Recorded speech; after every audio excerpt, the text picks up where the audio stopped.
Thank you very much, and Honorable Deputy Minister, distinguished colleagues, and everybody, all protocols observed. I'll use PowerPoint just to make sure that I cover all the points that I came to deliver. There's a longer version of this that you get to see later, just in the interest of time. I work for the Climate Change Secretariat. We operate and support country parties as they develop multilateral policy on all aspects of climate change, adaptation, as well as mitigation.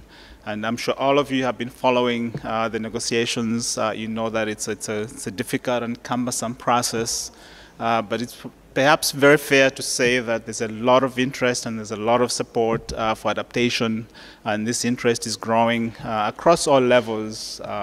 We operate, of course, at the national government level in designing policy that enables support to be delivered to countries, as well as for developing countries to access support, implement programs. It's fair to say that there's a lot of money, there's a lot of support that's out there, and our job is to help facilitate what national governments wish to do. It's a very country-driven process. We do not impose actions on countries, rather they tell us and negotiate as to what they would like to deliver and do, and we do our best to support them. Our work mostly supports the least developed countries because they have the greatest difficulty, of course, in addressing this issue, but as well as the broader developing country community in ensuring that they're able to access resources, both financial and technical support, as well as to facilitate their assistance to other countries in their region, so south to south, as it's been said. Our efforts, of course, are not enough. That's why we have been following the CBA conferences very closely. It's a very useful and very practical entry for a lot of people, a lot of rural people, a lot of poor people that have to address adaptation on a daily basis. So we're very glad to have been invited to be part of this process. We have learned a lot, I've taken a lot of notes, and we'll go back and see how the things that you're doing, the experience that you have can better inform this international process.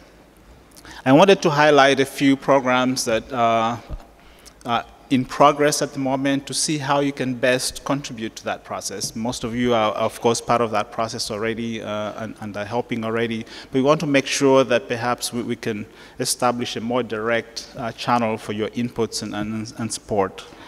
So I have 3 things I wanted to cover. The work that the convention is doing in supporting least developed countries, in particular through the Ldc expert group, as well as the work under the Cancun Adaptation Framework as it relates to the national adaptation plans that are being developed at the moment.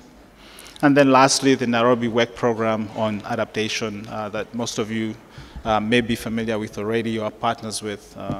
There are other things, loss and damage, there's Adaptation Committee that's being set up. So there's quite a number of activities supporting adaptation that you can contribute to.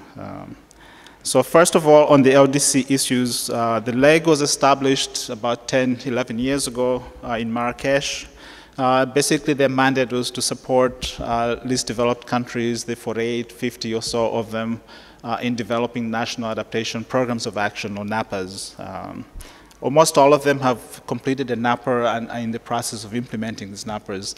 I know that there's a lot of experience with NAPAs, a lot of reactions as to the utility of NAPAs, but I think it's probably very, very fair to say that NAPAs have been a very instrumental program for LDCs to become engaged in climate change. They may not have fully implemented and addressed their vulnerabilities on the ground, but I think the awareness and the interest that has been generated at the national level has been very, very useful. Every LDC now has access to about $15 million to develop projects to implement their NAPAs, and most countries have started to access this money. It's also a very useful learning process for the next phase, so the NAPs, the National Adaptation Plans, that all developing countries now are in the process of developing.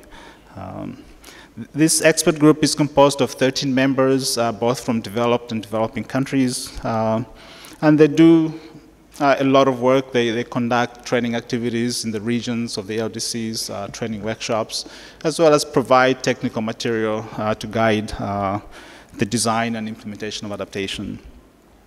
I wanted to especially highlight that in their work program for this year and next year, there are at least 4 things that I wanted to highlight for you to perhaps contribute to this work. The first is the design of technical guidelines for the NAPs, so the National Adaptation Plans.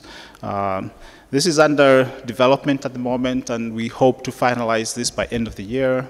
It will cover all scales, all sectors, and so forth, all time scales from short-term to medium and long-term adaptation.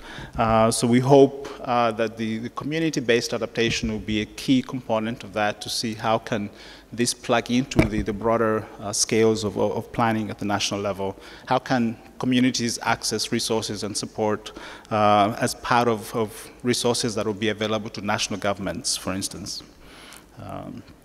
The second is the training activities. The LEG is starting a new wave of regional workshops. They do this by language as well as region. So one for Asia, one for the Pacific, Africa by language, so French and English. And then there's one for the Portuguese-speaking countries. The first workshop will be for the Pacific in September. It will be in Tuvalu.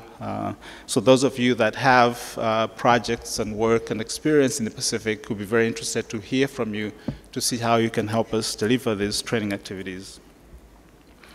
Third is the issue. We've heard a lot about monitoring and evaluation of adaptation activities. And the LEG is of course, looking carefully at how can LDCs and other developing countries monitor the effectiveness of addressing vulnerability, of doing adaptation, going beyond the project level monitoring and evaluation that some of you may be doing as part of your activities on the ground, but more at the national and the broader scale. It's a tough issue, but we hope that with your experience, we can make some headway.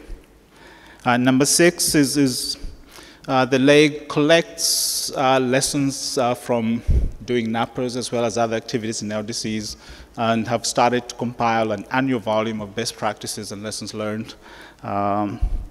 They produced the first volume at the last COP in Durban. They're compiling the second volume now. So I'd be very interested to hear from what you can contribute to that. I've talked to a number of you already to see how we can perhaps capture the lessons that you have been generating, to see how we can put that into this volume. I'll also go through all the presentations once they're posted online to see how can we learn from your experiences. And the last one I wanted to highlight is the issue of the convention is looking at what are the support needs for countries in order for them to do national adaptation plans, both financial as well as technical.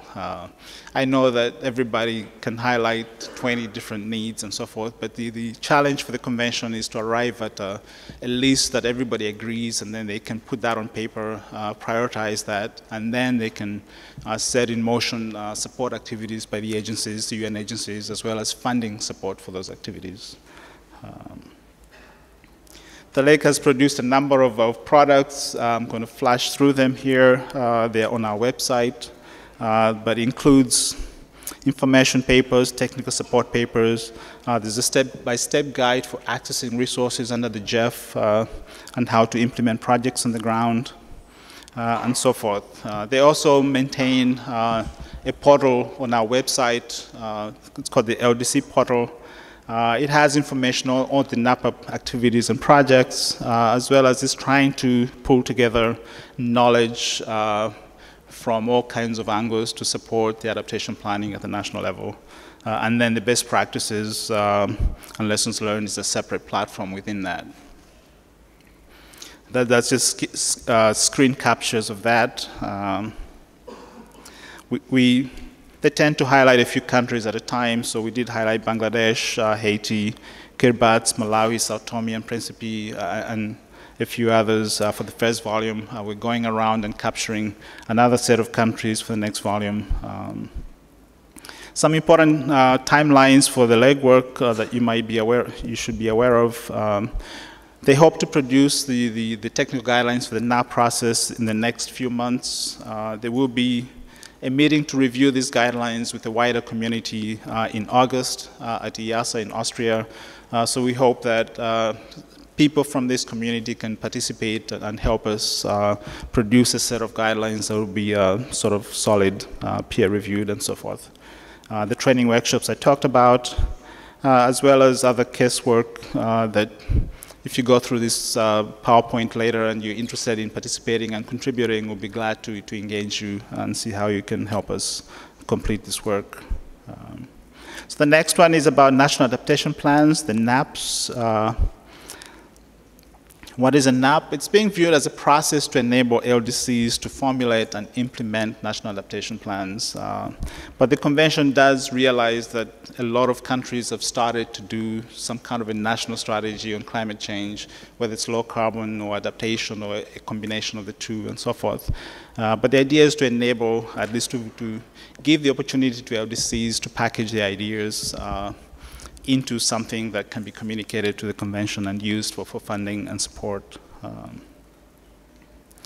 So, of course, the objective is to reduce vulnerability to impacts of climate change, whether we call it resilience or climate proofing or whatever. It's the broader adaptation agenda, as well as to, of course, to make sure that these activities are fully and well integrated into national development planning.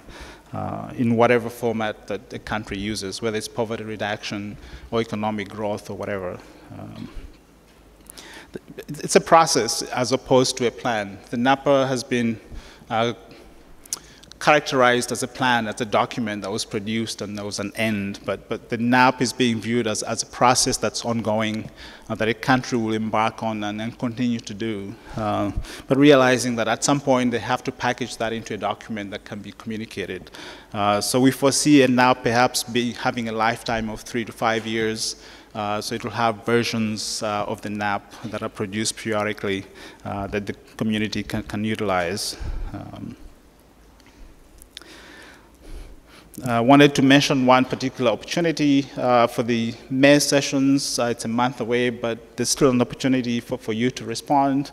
There were calls for inputs from the broader community, from parties, organizations, UN organizations, as well as NGOs. So if you have something to contribute on how the NAP process can be supported, or what the needs for support are for all developing countries, this will be a wonderful opportunity, I think, for you to directly input into the discussions next month as well as in December.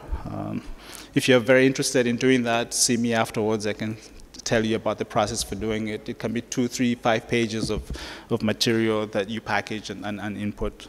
And what we'll do is we'll package that and communicate and distribute that to all parties at the session. It can come in at any time, including the day before the sessions next month. Further, in 2013, 2015, the process will look at the NAP process, review it, and look at experience and so forth. But the leg, as I said, is doing the technical guidelines for this and summarizing and synthesizing the support needs to better inform the convention process. Third and last thing I wanted to highlight is a Nairobi work program on vulnerability, impacts and adaptation to climate change, NWP. It's basically designed to assist countries make headway in terms of methods, tools, and approaches to doing adaptation. And it's been going on for more than 5 years now. And it's a very, very useful program that many of you are members of. But there will be a review of the Nairobi work program in 2 years to define a new work program and priorities. Two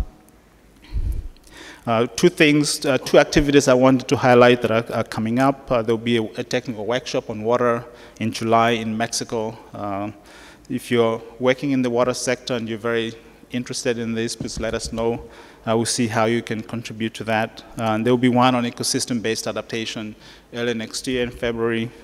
And there's another set of activities that will probably be designed in December to further advance adaptation work. What can I do? This is my last slides. One of the things you can do is perhaps pledge to participate in the Nairobi work program. If you are not members already, you can see our website or see me later about the process of making a pledge. The second is the work of the LEG, the Ldc expert group, the training and the development of the technical guidelines, capture of lessons and best practices and so forth. We're very, very interested to see how you can help us develop the best guidelines ever. The third is, as I mentioned, the contributions, the submissions to the convention process. This is a very useful way to enrich the negotiations, not only on NAPs, but everything else, loss and damage, adaptation committee, and a whole series of other topics. The fourth one is supporting national governments. This is perhaps one of the more important roles you can play. You do a lot of work in countries. Sometimes it's not connected to what the national governments are doing or trying to achieve, but they do need your help and they do need your technical inputs in packaging their ideas and plans so they can make official submissions to the convention that then end up guiding our international policy on support to developing countries. I know that reference was made that adaptation really happens at the local level. That's why you're a very important part of this equation. You work at the community level. But there is other work that happens at other levels, the national, regional, as well as global level. It may not be directly linked to supporting families and individual people, but it's important in its own way because it does create the mechanisms for addressing mitigation, addressing funding issues, and so forth at that level. So whatever you can do to assist countries think about what's important for them will be quite useful. The next one is about how to deliver support to local communities. We've heard some stories about small grants and mechanisms like trust funds and so forth that you can set up that are being set up by countries to make sure that local communities and groups can access funding. I think this is perhaps a missing link in the NAPA process where most of the funding was delivered through UN organizations at the national level for big projects, and little communities really had a very hard time to access some of those resources. This is something perhaps you can help us package and design. And lastly, sort of the technical thinking about how to integrate across scales, how to scale up from your local community work to the national level and regional level and so forth, across space, across time. We've heard about Uganda's question about funding that addresses issues at the annual level versus 10, 15-year timescales and so forth. These are things that perhaps you as academics, some of you can help us grapple with and design winning solutions to.